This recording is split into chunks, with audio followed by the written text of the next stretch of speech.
questions until someone brings out a hook, whatever happens, or you want me to sign a book or anything like that. Yeah, go right ahead in the back row, sir. Why don't you stand up and say your name so we get to know each other a little bit. Henry W. Have you been to the Cherokee Museum, the inside museum in Cherokee lately? In recent decades, there's been an effort through revisionist history to tell something of the other side, the native perspective, and that's probably been a necessary corrective, but hasn't always been the full story either. And I'm trying here to tell the full story in stereo, to tell both sides, or actually the many sides, and to get a human sense of who people were. I picked two guys where you could hear them in their own words. Each of them wrote hundreds of letters. And of course, go ahead and ask the question. And he says, okay, you said so. And he said, are you just another white guy trying to make money off of us? Or are you going to help us get our land back? That's okay, I'm glad he said it. You get it out there and you can talk about it. And I said, in whatever way I said precisely, I'm paraphrasing, it's not my job to get your land back, it's my job to tell the truth and to get out the true story so that people can make of it what they will.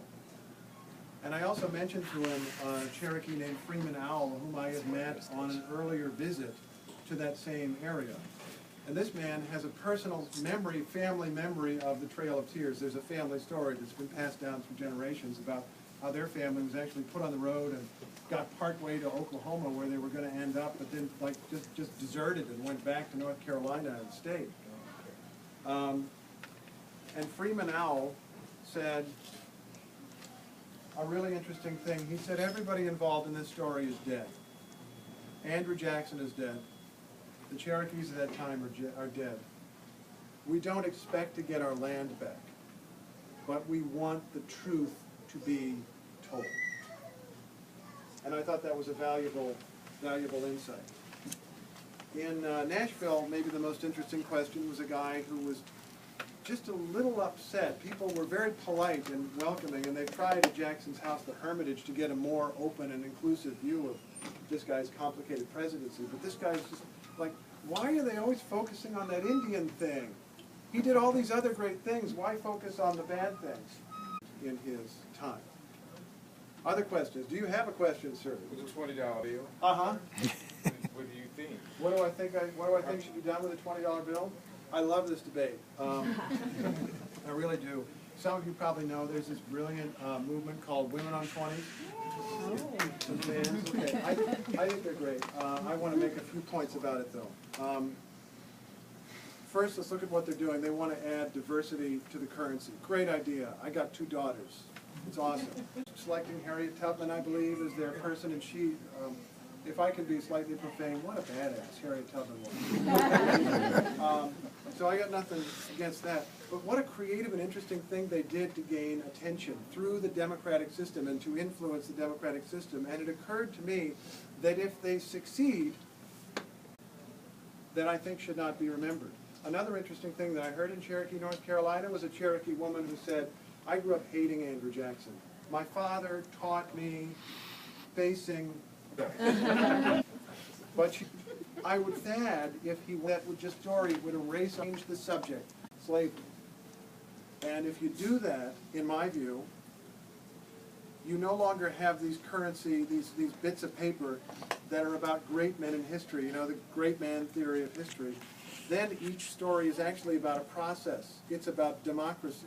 It's about imperfect people pushing and pulling against each other and arriving at some result and moving on. Other questions? Mr. Chapman. Yeah, I was wondering, when you were investigating all this, did you find it like some of the documents you looked at were just like totally wrong, absolutely been adjusted to make history look in favor of like Jackson in that way, or? Yeah, I mean, I don't know that if you mean like forgery of documents, I don't know so much. But if you mean changing the story, whitewashing the story, leaving out a lot, oh my gosh, yes. I felt that in writing this book, I was joining an almost 200-year-old argument. It's been told so many ways. One of Jackson's first great biographers, he's got this 3-volume thing from 1860. It was written when many of Jackson's contemporaries were still alive. So he interviewed people that can't be interviewed anymore because they're now dead. It's a very valuable book. But Indian removal he disposed of in a couple of pages, and he said it was wise and humane. Jackson had an argument, and other people did, in fairness. Even some Indians had an argument that they'd be better off away from white civilization because white civilization was destroying Native Americans. So it was wise and humane in 1860. In 1893, there was a very popular history of the United States called Division and Reunion, which looked at that Supreme Court case that I mentioned and said, okay, well, Georgia subverted the law in order to get Cherokee land, and okay, I guess that's sort of bad, but it almost excused what Georgia had done. The author of the book was Woodrow Wilson, who was a professor before he was president. By the 1930s, the argument was changing, and I think this is because of the Great Depression. People were a little more willing to question how we got into the mess we were in the 1930s. And you had writers who were telling more of the Cherokee story, which had always been there. The information had always been available. The documents had always been there, but people went and looked at different documents, talked to different people. There was an ethnographer named James Mooney who had lived among the Cherokees in the late 1800s and recorded some of their tales of Indian removal. And this got into popular histories in the 1930s. People who admired Jackson began having to just focus on other things entirely.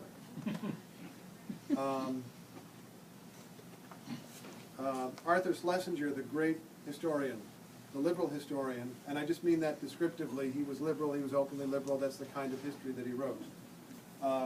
Wrote a book that was published in 1945, won a Pulitzer Prize called The Age of Jackson. And his idea was to make Andrew Jackson this amazing Democratic predecessor of FDR.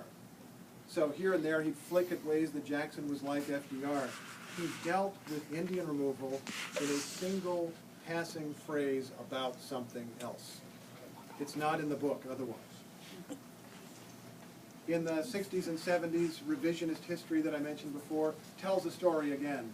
And now everything is horrible, and Andrew Jackson is a genocidal maniac. In more recent years, I feel like the pendulum has begun to swing a little bit back the other way. You know, that word genocide, it does get used. It doesn't seem appropriate for the Trail of Tears. We could call this a lot of horrible things. It wasn't a deliberate effort to exterminate a people. You could probably call it ethnic cleansing. You could definitely call it segregation. They were trying to segregate the entire continent, feeling that races could not live together. Genocide just doesn't seem quite right. So the pendulum has gone different ways. The story is told many different ways. And my effort here is to attack this as a reporter and to go back to those original sources. And I chose characters who wrote a lot in their own defense and wrote a lot of things that make them seem sympathetic and a lot of things that are self-incriminating as well. And try to be ruthlessly honest about everything that I found and try to present it as one story. Yes, sir? I was just wondering, I know that John Ross ended up supporting the union. Why don't you stand up, by the way, and say your name? I forgot to have people do that. My name's Toby Crawford. All right.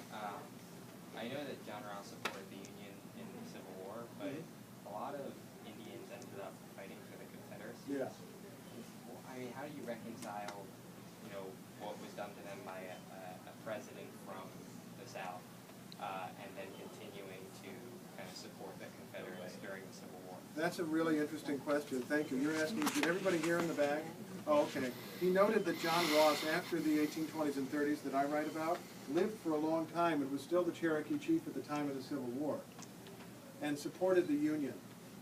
It actually gets rather complicated because so many Cherokees went for the Confederate side that he sort of had to throw up his hands at some point and say, okay, I give up, you're Confederates now. But he remained as supportive of the Union as he could. And your question is, why on earth did the Cherokees run to the Confederate side? They were moved to what is now the state of Oklahoma. They were next to the soon-to-be Confederate states of Arkansas and Texas. And let's remember that they were slave owners, some of them, the elite, which is a sad and important thing to remember about all these imperfect people. And it seems to me that they saw their interests a certain way. And they may not have seen themselves as having been betrayed by Andrew Jackson, a Southerner. Rather, they may have seen themselves as being betrayed by the United States government, as represented by Andrew Jackson at that time. And striking a blow against the United States government may not have seemed like such a bad thing. Now, the end of the story, of course, is that the Cherokees, or the Confederates lost, which meant the Cherokees lost, and so they had to go back to the federal government and sign yet another peace treaty. And the condition of peace, of course, was that they give up even more land that had previously been promised to them. We've had a lot of questions from guys. Are there women who would like to? Yes, ma'am, go right ahead. Yes, Alicia Clark. Hi. Just a comment. It's interesting to me that these huge, I can't pronounce the name, tectonic shifts in population that are happening and that are going to eventually turn us into a majority-minority Right. nation.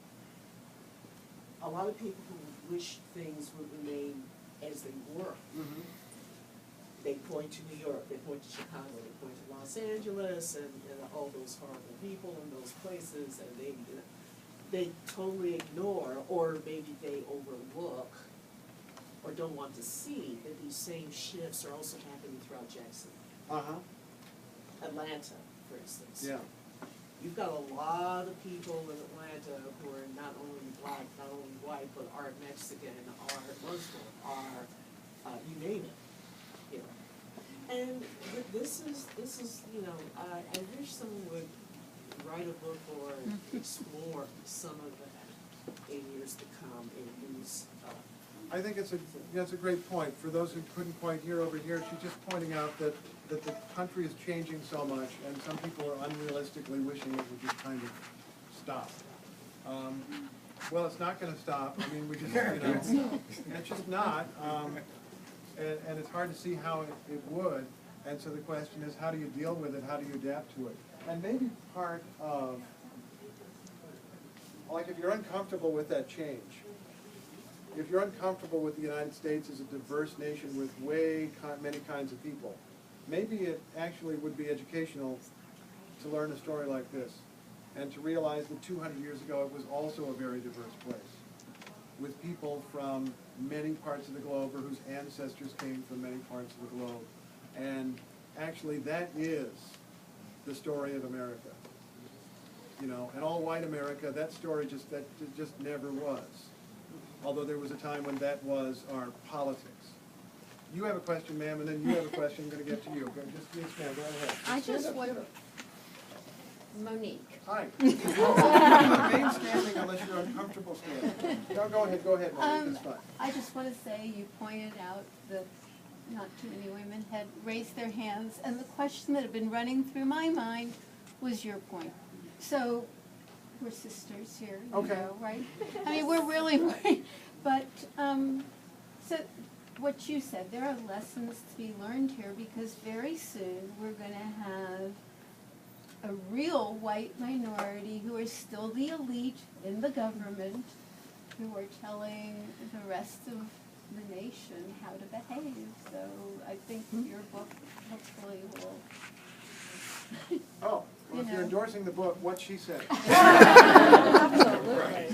Thank you. But I just thought it was interesting, and that's what was on my mind. Okay, you've been very patient back there. Go right ahead, sir. I actually had a couple of questions. Wait a minute, say your name, Max. Max, okay, all right. I had a couple of You questions. can also remain standing. I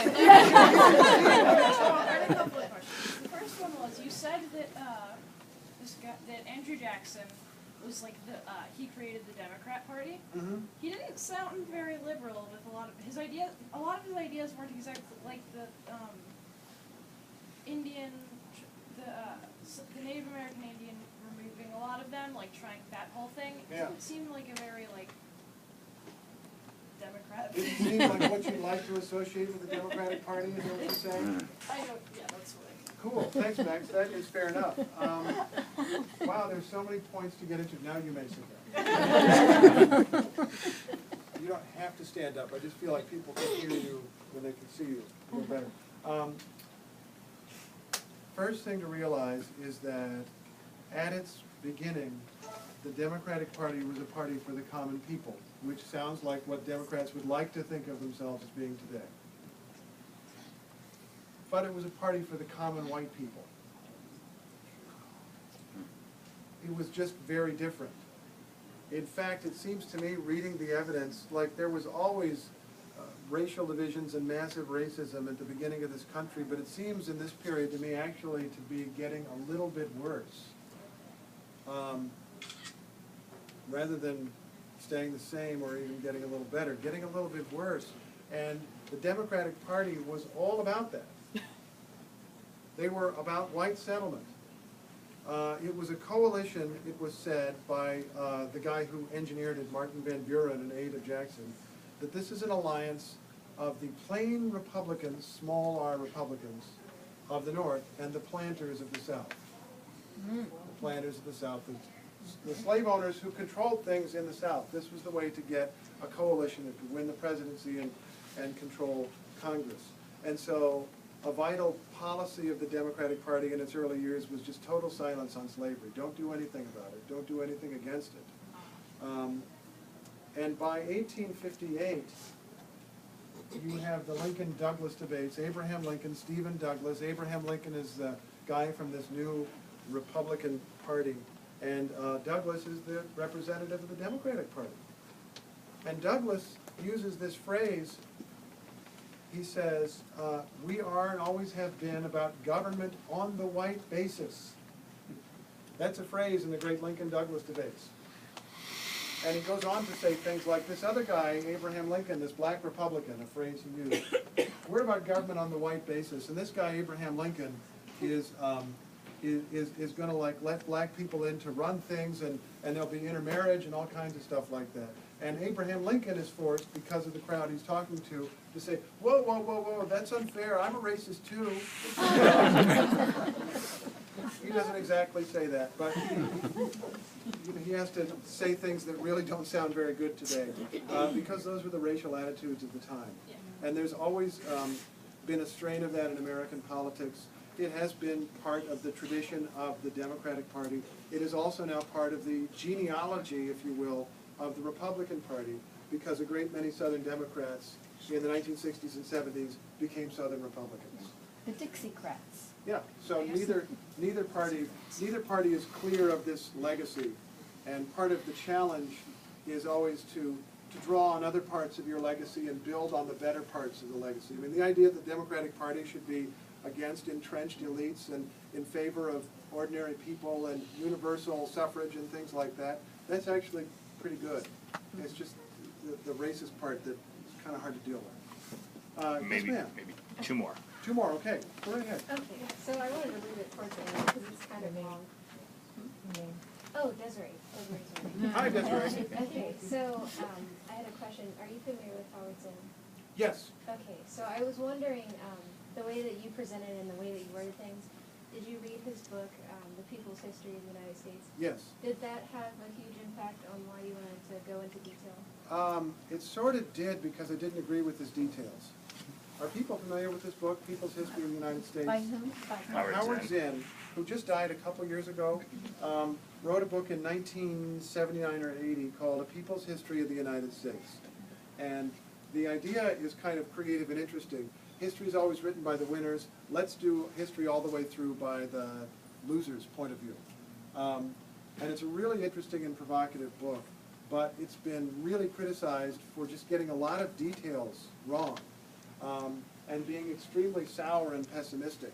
I actually, in addition to reading the book, I was reading the historian Eric Foner's review of it in the New York Times when it first came out. And Foner pointed out that in Howard Zinn's telling, everything that happens in America is bad, including the good things. You know, there's slavery, that's very bad. And then the slaves are freed. Oh no, now they're going to be taken advantage of by capitalists. And it's a very dark telling of history. And that's okay, he can have his point of view, and I think it was a really influential book. But what matters to me is getting facts right. And when I read Zinn's accounts of some of the same stories that I tell in Jacksonland, he had facts that I couldn't find in the sources. And he didn't name his sources. And there's just all these telling details that don't even make sense to me on first reading and that I couldn't verify. And I think that's not to totally discredit the book, but to say that when I was studying this, I needed to go beyond that. Yeah, he's more sensitive too. Are you their mom, by the way? Oh, okay. All right. Wow. Well, that's cool. How did that make you feel about that? Quite a few different emotions. Because I felt frustrated with Creek ancestry. The other day I was in Atlanta, and there was an event for the book at the Atlanta History Center, and there was a gentleman who's talking to me and telling me a story about how his ancestor got a hold of... Listening to Steve Inskeep discussion. Thank you so much for coming. Thanks to Marianne and everyone at WVXU for promoting this and helping us this evening, and also for just all the day in, day out work you do.